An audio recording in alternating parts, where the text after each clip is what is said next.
Hello po mga my friends! By the way, I'm tepeejuharahamad and welcome to my vlog!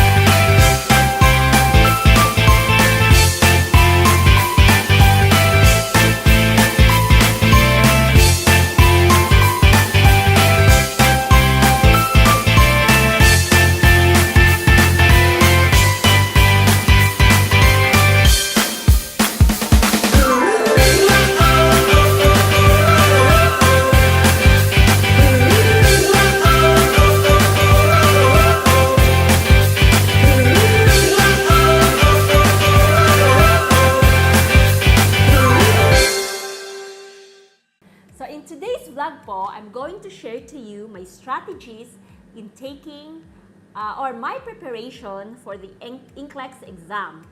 And last September 2017 po, I took the NCLEX exam and praise God po, I took it in just one day. I took pala at Makati, Philippines, and I passed. You can check here or you can check in their Facebook. I passed processing agency. They were the one who helped me in processing my NCLEX exam. My computer stopped at 75 questions, and I think I consumed 1 hour and 31 minutes po. And after the 75 question, at that time, I don't know really if I passed or failed. And after the 75 questions, I had the survey questions. So, ito po yung strategies ko in passing the NCLEX exam. So, first of all po, what I did is I really prayed a lot. I asked God for wisdom talaga kung paano ko siya gagawin, kung what references I will use, on also how to study. Because I've been working already for 10 years and wala na po talaga, my mind is so rusty na and I don't know how to study. And ano pa naman po ako, yung wala akong good study habits. So, hindi ko alam talaga where and how to start. So, I really asked God and prayed for everything. And then, second po is references. So, I really researched for for the references I will use, kung anong mga books ang gagamitin ko. So, I Googled a lot, and also I asked a lot of my friends who passed already NCLEX, and also I read a lot of testimonials also. And also this IPAS processing agency, they have there in their Facebook page yung mga testimonies ng mga lahat pong nakapasa. So, I'm reading all their mga experiences po and also all their strategies on passing the NCLEX.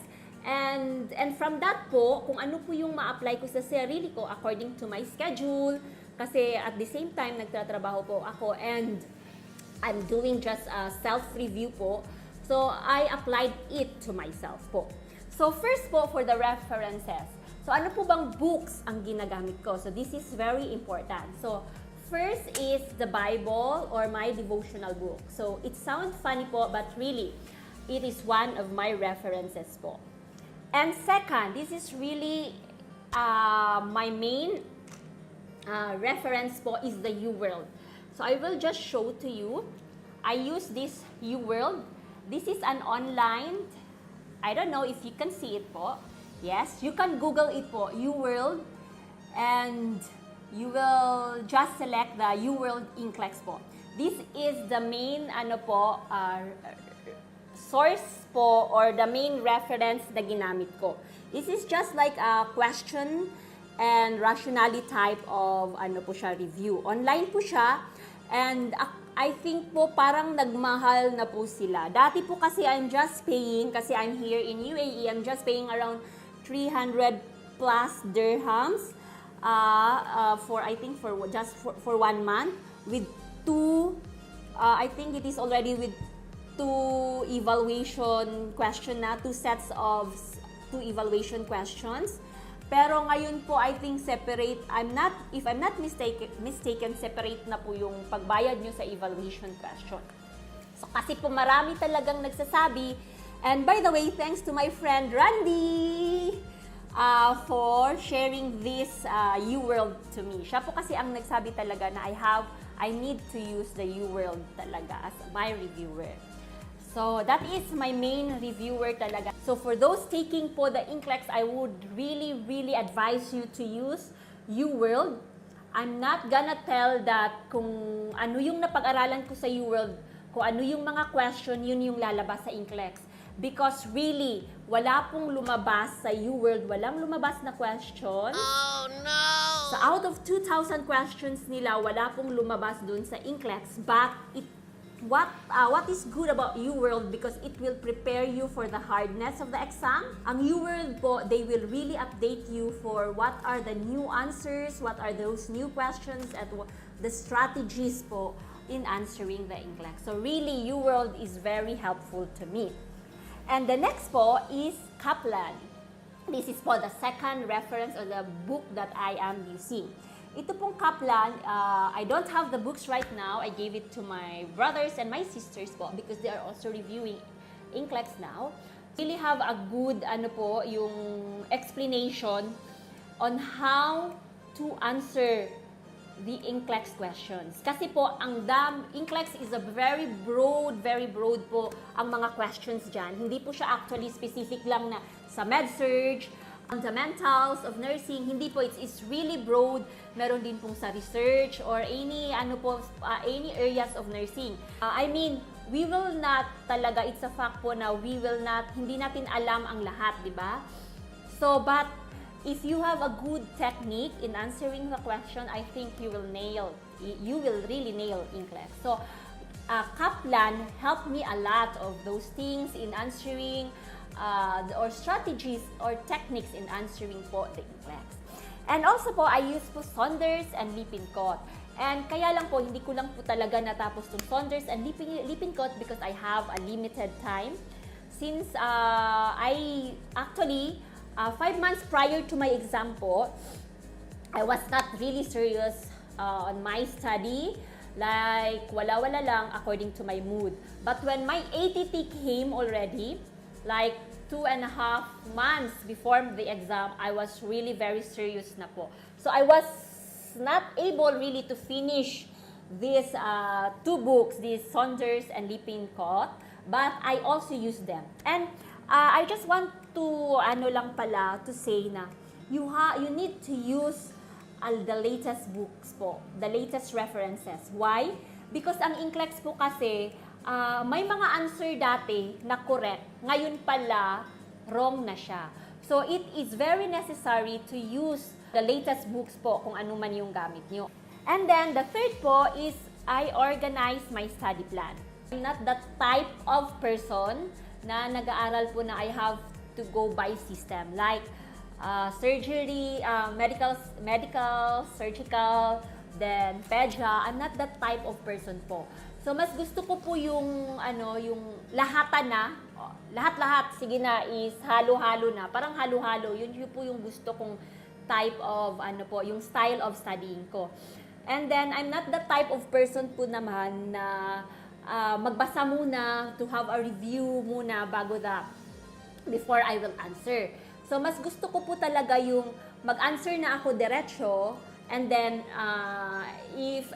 rationalize kung tama man or mali yung answer ko. So that's why basically I use the UWorld po. Malaking tulong po talaga sa akin yung UWorld. And naga-take down po din ako ng notes, mostly laboratory values po. And I Google po, and some po, kinuha ko po siya sa UWorld, yung mga laboratory values, kasi mas maganda po yung isa lang yung source ng laboratory values nyo para hindi po kayo malito. So, I memorize all those, as much as possible, those laboratory values kasi nakakatulong po talaga siya. And also po, kung saan po yung weakest area ko, in answering questions. Like, I'm so weak in SATA. So, I've mastered all those SATAS questions po talaga. So, how? By using the UWorld po. So, ang UWorld po, marami po silang SATAS na mga style of questions. So, pabalik-balik after po I answered po, kung mali or tama man yung answer ko, how many times ko po siyang basahin, how many times ko po siyang i-understand. Because, hindi lang po, because when I reviewed for NCLEX, ang baba-baba po talaga ng score ko sa UWorld at first, and then gradually po siyang tumaas. But don't be discouraged, it's all normal. The important thing there is that you were able to digest, you were able to understand po kung ano yung rationally, or bakit yun yung tamang answer, or bakit nagkamali ka, and paano mo siya i-approach next time. Ang time ko po mag-study, if I am on duty, because normally po yung duty ko po is daytime only because I'm working in dialysis, like 12 hours from 7 to 7. So at 8 o'clock po or 8:30 I will start studying. 8:30 ng gabi po. So I will finish po at, if 8:30 I start studying, I will finish 8:30, 9, 10, 11, 12, 1:30 po ng gabi. 1:30 ng umaga. So from 8:30 p.m. to 1:30 in the morning. And also po, I use po the one set of 75 questions if I have duty po. So it's really quite hard at that time. And also po, I will consume po in answering that 75 questions, 1 hour and 30 minutes. And that was the hardest part at first because I have to train myself to finish that 75 questions for 1 hour and 30 minutes. Kasi ang tendency ko po, I'm the type of person po na I was answering so fast and then I'm not reading carefully that I forgot all those tricky words like yung no, at least, which is not included, yung mga ganun po. Hindi ko na po siya nababasa because I was answering so fast. And so I really trained myself to read the question carefully and also read the answer carefully. Kasi lalo na po sa select all that applies po at saka sa prioritization, you need to be careful also sa pagbasa po ng mga answers. Meron pong mga answers na answer na mga one word lang po ang akala po natin tama sa unang basa. Pero mayroon pala silang ginamit na one word lang po that makes it a wrong answer. So, always be careful and train yourself na. Sabi nga po nila, a correct practice makes it perfect.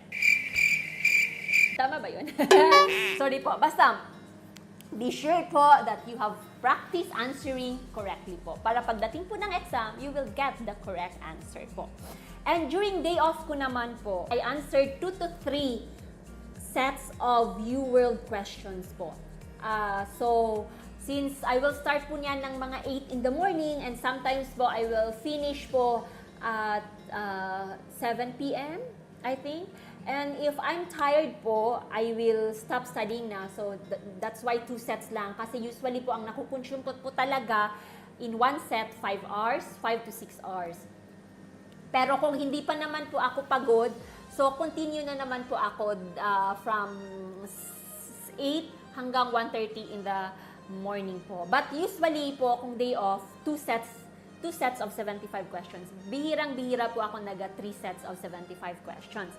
And also po naman, if I have a long days off, like I have 5 days off, I will really, I think 2 times, ginawa ko pa siya. I'd use the Saunders and Lippincott, I think. To practice po yung sinasabi nilang 6 hours straight of answering questions. So, I really practice that one twice po. 265 questions or 255 straight in answering. So, sa 3 hours pa lang po, sa pagdating ko pa lang po ng 2 hours, labas na po ang dila ko. Hindi na po talaga ako makaka-concentrate. And my brain is not functioning well na po. So, I think po, hindi siya advisable, no, yung 265 questions. For me ha, hindi siya advisable. But practice yourself also in answering that kind of questions kasi hindi po natin alam during the exam kung hanggang kailan po kayo magsa-stop. This is the most important thing. I will really ask God for wisdom. I will ask God for yung ma-remember ko po yung strategy, ma-remember ko po yung lahat ng mga concept ng mapag-aralan ko. And also po, and before po talaga ako after din po, not just also before, after, pinagdadasal ko po talaga that I will really pass this NCLEX exam kasi masyado siyang mahal. Oh no! Yun lang talaga, mahal siya. And then I don't have the luxury of time to study anymore kasi kapo tamad-tamad talaga ako mag-aral. And also, the fourth advice po is rest. You need to have rest po talaga. So that po, meron po tayong, makapag-recharge po nga po tayo. So my rest time po is Friday night until Saturday. The whole of Saturday po hanggang night time po, wala po akong gagawin po niyan. I'm not studying po, I'm just resting lang po. But during my long days off po, like for example, I have 5 days off po, 1 day po dyan, I will unwind.